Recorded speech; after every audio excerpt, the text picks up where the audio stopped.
રાજપીપળા દેડિયાપાડા સાગબારા અને મહારાષ્ટ્રને જોડતો highway number 65 પસાર થાય છે ત્યાં ભરૂચ જિલ્લાના મોવીના યાલ ગામ પાસે ગરનાળાનું 2 વર્ષ પહેલા ટેમ્પરરી કામ કરેલ હતું એ હાલ એક જ વરસાદમાં તૂટી ગયેલ છે। દેડિયાપાડાના મોવી રોડ પરનું નાળું સડંતર ધોવાઈ ગયું હતું, જેના કારણે વાહન વ્યવહાર બંધ થઈ ગયો છે।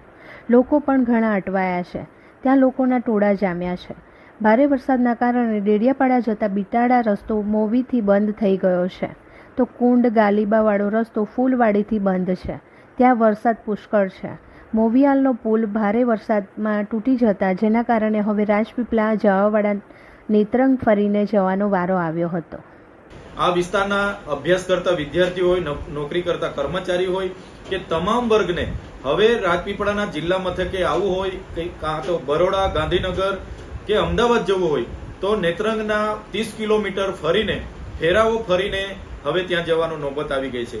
ત્યારે સરકાર જે ડબલ એન્જિન સરકારની મોટી એમના નેતાઓ અહીંયા વાત કરે છે, એમના ધારાસભ્ય સાંસદ અહીંયા વાત કરે છે અમારી ડબલ એન્જિનની સરકાર છે, તો એક વર્ષ દરમિયાન એમની સરકારે શું કર્યું, વહીવટી તંત્રએ શું કર્યું? આટલી બધી લોકોને હાલાકી પડે છે, વહીવટી તંત્રને હાલાકી પડે છે, નોકરિયાત વર્ગ હોય વિદ્યાર્થીઓને હાલાકી પડે છે, અને તમારી સરકાર એક વર્ષ સુધી એક પુલ ન મંજૂર કરીને બનાવી શકતી હોય, જે સરકારની આ વિસ્તારના લોકો સાથે થતી અન્યાયની જે રીત છે એ છતી થાય છે।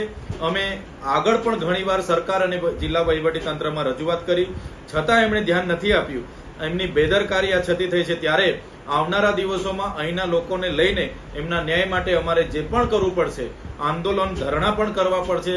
56 નંબર નેશનલ હાઈવે પર તો કરીશું, પણ આ લોકો સાથે જે અન્યાય થયો છે એ ખૂબ મોટો અન્યાય આ સરકારે અને વહીવટી તંત્રએ કર્યો છે, જે અમે હવે ચલાવવાના નથી। આ તમારો વિસ્તાર છે તો આપણા ડેડિયાપાડા સાગબારાના કેટલા ગામોને અસર થશે? જે પુલ તૂટી ગયો છે ભરૂચ જિલ્લામાં આવે છે અને ભરૂચ જિલ્લાનો વિસ્તાર છે, પણ ડેડિયાપાડા અને સાગબારાના લોકોને જિલ્લાને જોડતો આ મુખ્ય રસ્તો છે, પાટનગરને જોડતો મુખ્ય રસ્તો છે અને મહારાષ્ટ્રને જોડતો આ મુખ્ય રસ્તો છે। ત્યારે ખૂબ જ ગંભીર બેદરકારી સરકારની અને વહીવટી તંત્રની છે। મારે તો અહીંના ચૂંટાયેલા સાંસદ અને ધારાસભ્યોને કહેવું છે, તમે દરેક કાર્યક્રમોમાં અમારી સરકાર કરો છો, તો તમારાથી એક પુલ નથી મંજૂર થઈ શકતો? અમે કેટલી રજૂઆતો કરી, કેટલી ધરણા આંદોલનો કર્યા, છતાં તમારા પેટનું પાણી નથી હલતું। એટલે આ જ બતાવે છે કે આ વિસ્તારની પ્રજા સાથે સરકાર શું કરી રહી છે। ત્યારે આ જનતા સાથે જે અન્યાય થયો છે અમે ચલાવવાના નથી। આવનારા દિવસોમાં અમારો રસ્તો બ્લોક છે તો બીજા રસ્તા પણ બ્લોક કરવા પડશે તો અમે કરીશું। ડેડિયાપાડા સાગબારાના કેટલા ગામોને અસર થશે? ડેડિયાપાડા સાગબારાના 259 ગામોને આ સીધી અસર છે અને મહારાષ્ટ્રને જોડતો આ રસ્તો છે, સ્ટેટ હાઈવે 65 નંબર છે, છતાં સરકાર ગંભીર નથી। સરકારને માત્ર એમના સરકારી પ્રોજેક્ટો રાતોરાત મંજૂર કરી દેવા છે અને ગરીબ જનતાના આવવા જવા માટે, એમના રોજિંદા ઉપયોગ માટેના રસ્તામાં રસ નથી એવું અમને લાગે છે। અમે જ્યારે આ પુલ તૂટ્યો ત્યારે પણ સરકારના માર્ગ અને મકાન મંત્રીશ્રીને કીધું, અગાઉ જિલ્લા સંકલનમાં રજૂઆત કરી, સીએમ સાહેબને અમે મળ્યા, અમે કીધું કે આટલી બધી જનતા 259 ગામોની જનતા અહીંયા હાલાકીનો સામનો કરવો પડશે, પ્રશાસનને હાલાકીનો સામનો કરવો પડશે, છતાં કોઈ ગંભીરતા સરકારે કે અહીંના ચૂંટાયેલા નેતાઓએ કે વહીવટી તંત્રએ લીધું નથી। ત્યારે આજે 260 ગામની જનતાએ હવે જિલ્લા મથકે આવવા માટે અમારે 30 કિલોમીટર ફરીને આવવું પડશે। અમારે બરોડા, ગાંધીનગર કે અમદાવાદ જવા માટે 30 કિલોમીટર ફરીને આવવું પડશે અને મહારાષ્ટ્રના હજુ કેટલા લોકો આનાથી હેરાન થવાના છે। આ ખૂબ જ બેદરકારી વહીવટી તંત્રની છે, સરકારની છે। સરકારે એને સ્વીકાર કરવો જોઈએ અને વૈકલ્પિક વ્યવસ્થા કરવી જોઈએ એવી અમે માંગ કરીએ છીએ।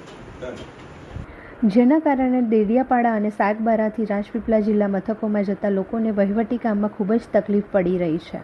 આ સિવાય પણ વિદ્યાર્થીઓ, કર્મચારીઓ અને ખેડૂતોને પણ તંત્રની આ ભૂલના કારણે ખૂબ જ તકલીફ પડી છે।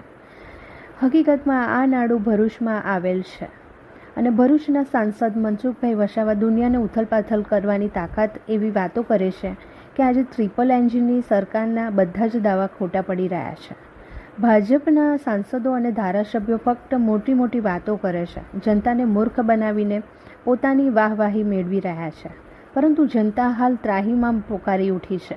છેલ્લા 30 વર્ષથી ગુજરાતમાં ભાજપની સરકાર છે, તેમ છતાં ગુજરાતનો વિકાસ થયો નથી અને બીજેપી સરકાર વિકાસ ગુજરાત મોડેલના નામે આખા દેશમાં મોટી વાતો કરે છે, પરંતુ હકીકત એ છે કે 2 વર્ષથી એક નાળું બની નથી રહ્યું।